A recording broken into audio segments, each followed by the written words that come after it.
Saudara-saudara, pada hari ini kami akan melaporkan beberapa hal terkait dengan kinerja data bidang kesehatan yang kami himpun sampai dengan pukul 12.00 WIB. Kita telah melaksanakan pemeriksaan spesimen yang sudah selesai dan terverifikasi sampai dengan pukul 12.00 adalah 9.049 spesimen. Namun yang belum selesai pemeriksaan karena terpotong waktu 12.00 adalah 1.143 spesimen. Sehingga total yang kita periksa sampai dengan saat ini adalah 342.466 spesimen, baik dengan real-time PCR maupun dengan tes cepat molekuler.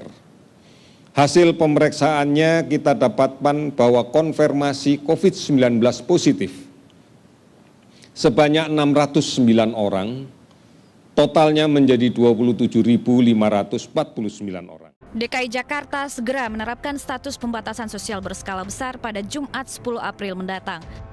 Langkah ini diambil sebagai upaya memutus penyebaran infeksi virus corona.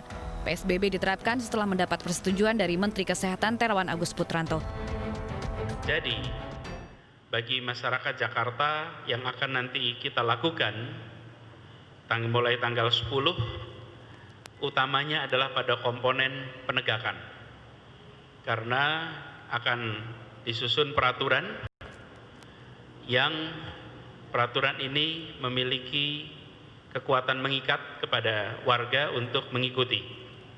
Jadi kita berharap pembatasan nantinya bisa ditaati, sekaligus menjadi pesan bagi semua bahwa ketaatan kita untuk membatasi pergerakan, membatasi interaksi itu akan sangat mempengaruhi kemampuan kita untuk mengendalikan virus ini.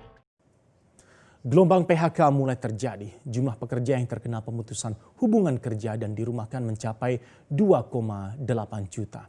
Direktur Jenderal Pembinaan Pelatihan dan Produktivitas Kementerian Ketenagakerjaan Satrio Lolono menilai lonjakan PHK dan pekerja dirumahkan sebagai dampak ekonomi di tengah pandemi virus corona. Ia mengaku mengungkap data gabungan dari Kemenaker dan BP Jamsostek atau BPJS Ketenagakerjaan. Berdasarkan data Kemenaker, 212.000 pekerja dari sektor formal terkena PHK.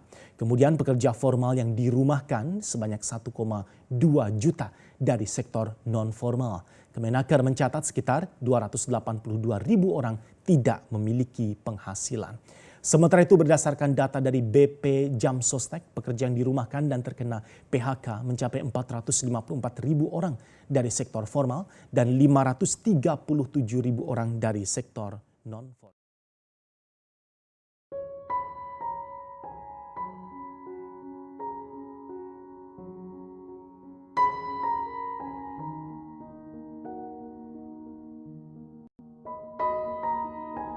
Di sini saya akan menjawab dari pertanyaan dari salah satu rekan saya mengenai dampak pengurangan karyawan saat pandemi.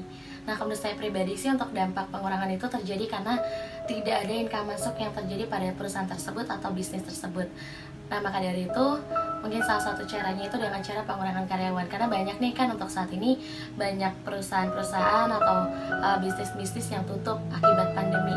Nah, maka dari itu mungkin salah satu caranya dengan cara pengurangan karyawan. Seperti itu, karena kan tidak ada income masuk untuk membayar atau menggaji karyawan.